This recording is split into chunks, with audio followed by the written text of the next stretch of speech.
right, so can you introduce yourself? Tell us how you got started in music. Yes, hello. Issa, it's so good to be here with you. I am AKA, and I got my start in music pretty early. Grew up in a Jamaican household, so there wasn't Anita Baker playing on the Sundays. There was Barris Hammond playing on the Sundays. I'm actually from Tampa. I'm not from New York. I love New York though, but I'm from Tampa. I'm a Florida girl. And yeah, I got my start in music in church, singing at home with my sisters. We would like harmonize together to songs, but I'm the only one that was crazy enough to pursue music. So I'm here. Yeah. Is there anything else you really wanted to? Because I know you were a dancer also. Yeah, so that's actually where my name AKA comes from, also known as it's spelled because of my name because my name is Ariel Kayla. So if you take out the letters in Ariel and then you take out the L in Kayla, you get AKA. But I'm also known as that girl who does choreography. Like my choreography just went up at Radio City Music Hall. I write stories. I have a short story series called For Neglected Melanin Chicks, where I just write stories about brown girls and fantasy fiction. Y'all should check that out. I dance. I'm in a dance company, the Dance Cartel. Woo woo. I do a lot. Like I'm really a multi hyphenate artist, so that's where AKA came from, and it stuck. So yeah, that's me. And are there any artists that you look forward to, like for inspiration, or that you listen to growing up that you feel like influence you? Yes. Janet. I have a couple. So Janet, Brittany, Destiny's Child, Beyonce, Jasmine Sullivan, Whitney, and I can't forget Sierra. People forget about Sierra. They don't say her. And I'm like, she was hitting the folks before the folks was really a thing. So yeah. Do you feel like do you feel like nowadays that a lot of artists don't really have to be full on performers? Like I feel like there's a lot of artists that like they don't really have any choreography. They kind of just stand there. They got like two moves. Or what do you think about that? I'm not that kind of artist, but I think there's room for everything. There's room for everything. I don't think you have to be the artist that's popping and locking and dropping it, all the time. I think there's many artists out there who don't do that and they're still impactful. But me personally as a dancer, like I love curating a show. Like I love choreography. I love being able to hire dancers and get dancers paid. So me, I'm a dancer. I'm gonna come with choreography. I'm gonna come with a show. Like I'm a showman. But I think there's room for everybody. So That's what's up. And then can you tell us we got Meech standing right here. That's your manager and stuff. So can you tell us about how you met and like y'all relationship?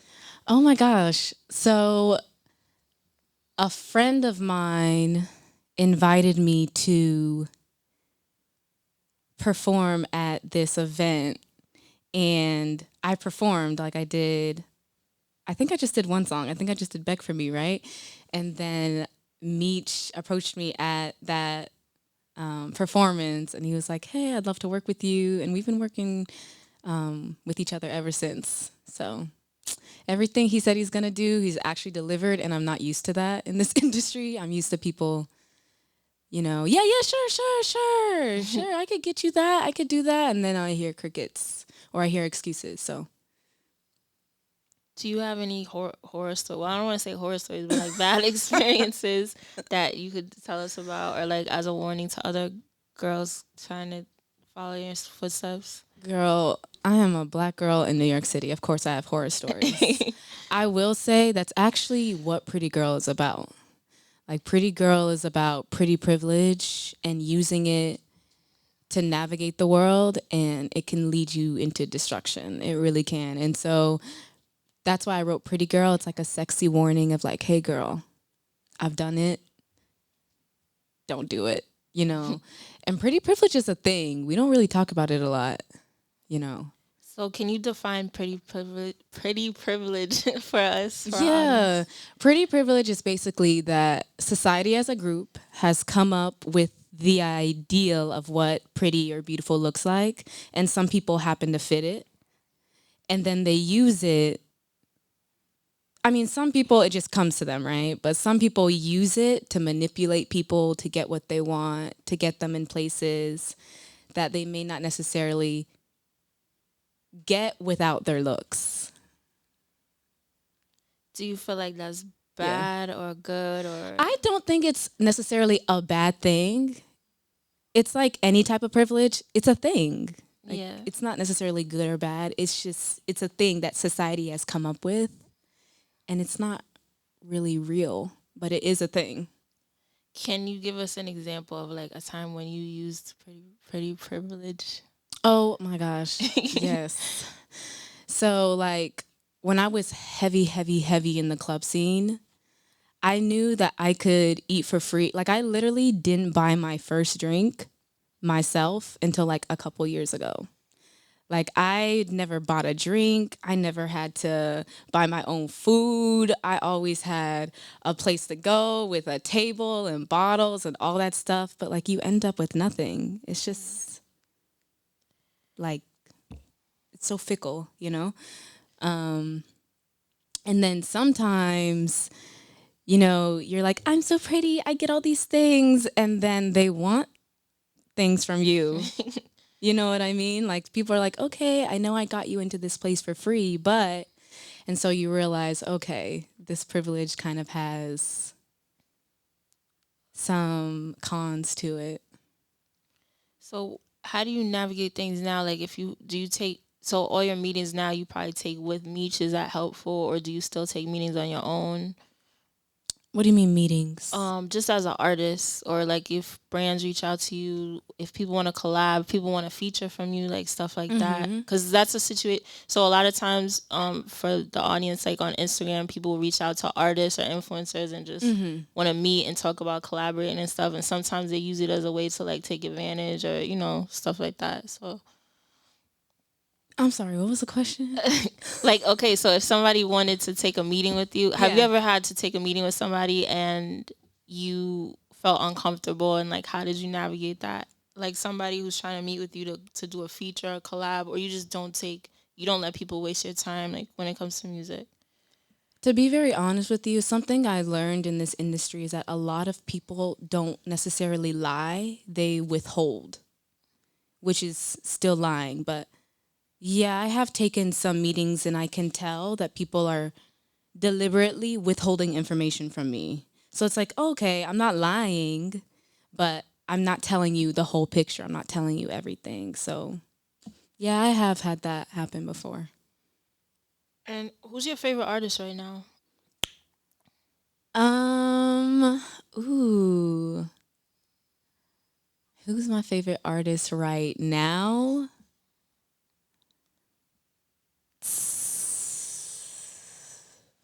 That's a great question. I listen to so many, I listen to a lot of old music. So right now, I'm still listening to Barris and Buju. Like that's just the truth. But if someone, what'd you say? I like Don Toliver too. Don Toliver. Yeah. Okay. What about the good female artists right now? Like Oh,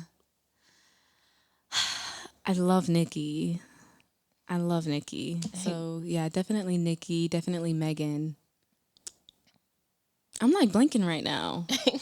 Megan, there's Ice Spice, Yeah, yeah. Sexy Red, and I mean, I don't listen to a lot of their music. I know when it goes viral, I'm always like, yes, but I don't.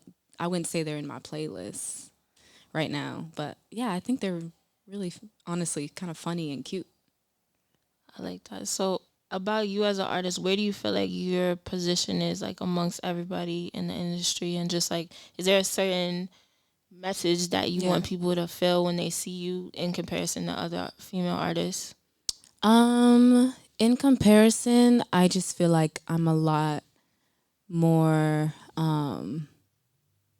trained in terms of my talent. Like I've worked really hard on not just being an artist, but being an athlete, like an athletic artist. So I'm a trained dancer, I'm a trained vocalist, I'm a trained actress. So I think that's what sets me apart. And because of that refinement, I feel like my storytelling is going to be a bit, it's it's in such a different direction. Like really my brand, the Moody Girl brand is about the range of emotions, not just the black and the white, but the gray in the middle, all of those emotions that we don't really express, that we're told it's too dangerous to express or might get harmed if we express it. So I think my storytelling and like my refinement